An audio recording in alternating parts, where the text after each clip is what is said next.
ଦେଖନ୍ତୁ ଗତ 18 दिन ଧରି ଆମେ ମାନେ ଲୋକ ଅଧିକାର ଯାତ୍ରା ନାଁରେ ପ୍ରାକୃତିକ ସମ୍ପଦର ସୁରକ୍ଷା ପାଇଁ କଟକର ଉତ୍କଳଗୌର ମଧୁସୂଦନ ଦାସଙ୍କ ଜନ୍ମପୀଠରୁ ବାହାରିଥିଲୁ ଏବଂ ଆଜି 19ତମ ଜିଲ୍ଲାରେ ଆସିକି ପହଞ୍ଚୁ ପୁରୀରେ।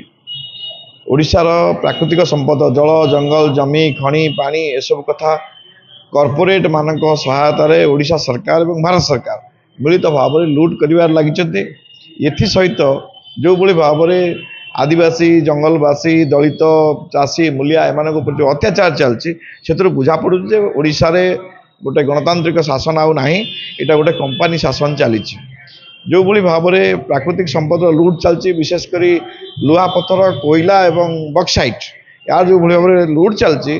ए बुझा पड़ू आगामी 30 वर्ष भितर आम ओडिशा लुहा पत्थर सरीज एवं 40 वर्ष भितर कोयला एवं बक्साइट सरीज जदि ये हुए आप जानते जे बक्साइट जो पहाड़ रे अच्छी से पहाड़ अनेक गुड़े झरणा बाहर थाए झरणार नई होता है तेणु ओडिशार पाखापाखि 25 रु 28 नई शुकीज जोगुड़ा बक्साइट पहाड़ बाहर एवं ओडिशा गोटे मरुभूमि परिणत हो प्राकृतिक संपदर सुरक्षा आम जो सब जन आंदोलन चलती से जन आंदोलन मानक एवं ता सहित